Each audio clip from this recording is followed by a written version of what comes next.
चलो स्टूडेंट्स, आज हम लोग देखेंगे लैंग्वेज स्टडी के कुछ क्वेश्चंस, उसकी हम लोग प्रैक्टिस करेंगे। यहाँ पे मैंने पहला क्वेश्चन लिखा है राइट टू कंपाउंड वर्ड्स। अभी कंपाउंड वर्ड्स क्या होते हैं? कंपाउंड वर्ड्स वो होते हैं जो अलग अलग दो वर्ड्स को जोड़कर बनाए जाते हैं।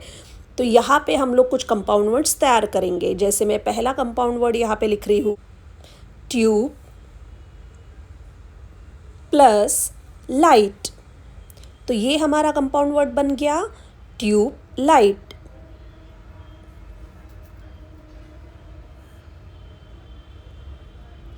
दूसरा मैं यहाँ पे कंपाउंड वर्ड लिखूंगी डोर प्लस मैट। तो यहाँ पे हमारा नया वर्ड बन गया door mat.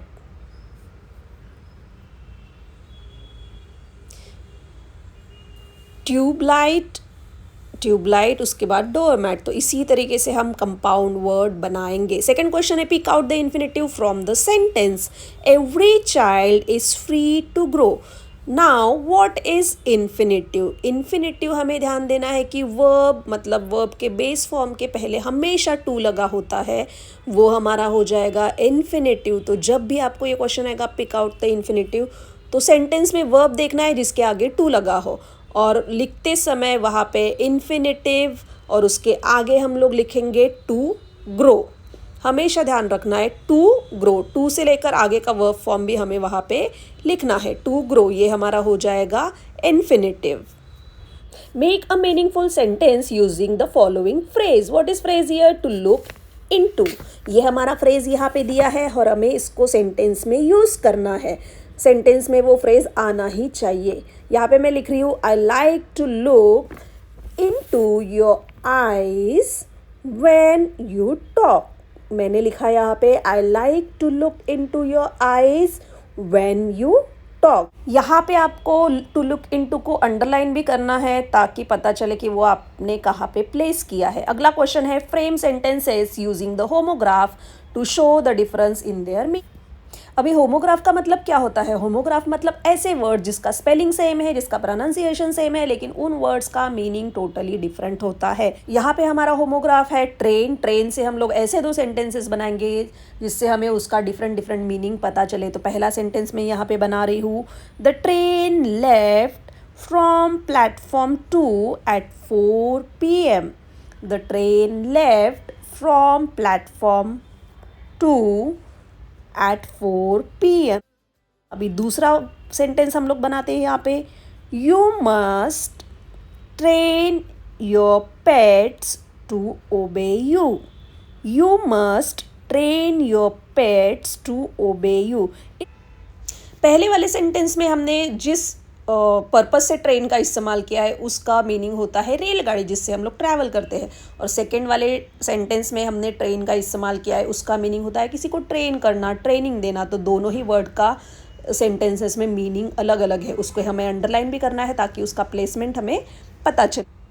Next is pick out the modal auxiliary and state its function. Government must make child friendly policies.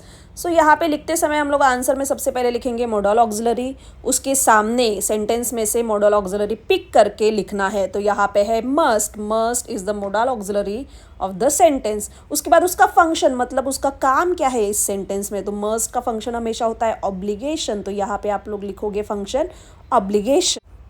Next यहाँ पे fill in the blank using the appropriate homophone. नीचे दो होमोफोन्स दिए गए हैं। होमोफोन्स का मतलब होता है sound same, pronunciation same, but different spelling different meaning. यहाँ पे है is that box made of tin और स्टील और स्टील। अभी दोनों स्टील का मीनिंग अलग है, यहाँ पे हमें एप्रोप्रिएट वर्ड लिखना है। तो is that box made of tin और स्टील, तो इसमें से किस स्टील का मतलब होता है जिससे बॉक्स बनता है। तो हम लोग लिखेंगे यहाँ पे इज दैट बॉक्स। लिखते समय सेंटेंस हमें पूरा कंप्लीट करके लिखना है क्योंकि यह फिल इन द ब्लैंक सिर्फ आंसर लिख के छोड़ना नहीं है, हमें पूरा सेंटेंस कंप्लीट करना है। तो यहाँ पे मैंने लिख दिया स्टील जो राइट है, और उसे हम लोग यहाँ पे अंडरलाइन भी करेंगे क्योंकि आंसर चेक करते समय वो पता चलना चाहिए कि कौन सा वर्ड हमने पिक किया है। उसके बाद है identify the type of sentence what a big challenge it is. तो ये सेंटेंस है एक्सक्लेमेटरी सेंटेंस क्योंकि लास्ट में एक्सक्लेमेशन मार्क है और स्टार्टिंग WH क्वेश्चन से हुई है, इसीलिए हम लोग इस सेंटेंस को लिखेंगे एक्सक्लेमेटरी सेंटेंस। उसके बाद है find 2 hidden words of minimum 4 letter from the given word. Given word is colossal. यहाँ पे एक वर्ड दिया है और हमें बोला है फाइंड द हिडन वर्ड, लेकिन कितना होना चाहिए, मिनिमम 4 लेटर्स का वर्ड होना चाहिए. तो पहले मैंने यहाँ से ढूंढा है क्लास, दूसरा है यहाँ से लॉस, और बहुत सारे और भी वर्ड्स है. यहाँ पे 2 बोले इसलिए मैंने वहाँ पे 2 ही words. Next is arrange the following words in alphabetical orders. नीचे कुछ वर्ड्स दिए गए हैं, उसको अल्फ़ाबेटिकल ऑर्डर से लगाना है. सबसे पहले तो हम लोग पहला लेटर चेक करते हैं. तो STSU. तो हमें पता है ABCD में सबसे पहले S आता है, उसके बाद T आता है और लास्ट में U आता है. तो पहले तो हमारा S वाला ही वर्ड आएगा. S 2 जगह आया है तो इसीलिए हम लोग क्या करेंगे, दूसरा लेटर चेक करेंगे. दूसरा है C भी 2 बार सेम आया है तो तीसरा लेटर चेक करेंगे. यहाँ पे I है, वहाँ पे R है. तो सबसे पहले I आता है, इसलिए हम लोग लिखते समय लिखेंगे सबसे पहले science. Science will be the first letter in alphabetical order. तो मैं यहाँ पे साइंस लिख रही हूँ. ऑब्वियसली दूसरा आएगा स्क्रिप्ट, वो वहाँ पे लिख रही हूँ मैं. उसके बाद बचा है टेंस एंड अंडरमाइम. तो मैंने जैसे बोला T पहले आता है ABCD में अल्फ़ाबेटिकली, तो हम लोग टेंस पहले लिखेंगे because T comes first before U. तो टेंस यहाँ पे मैंने लिख दिया और लास्ट में हमारा वर्ड आएगा अंडरमाइम, क्योंकि वो सबसे लास्ट U वहाँ पे सबसे लास्ट में आएगा, इसीलिए अंडरमाइम हमारा यहाँ पे लास्ट वर्ड है. इस तरीके से हम लोगों ने अल्फ़ाबेटिकली इन वर्ड्स को अरेंज किया है. उसके बाद है frame sentences using the homophone.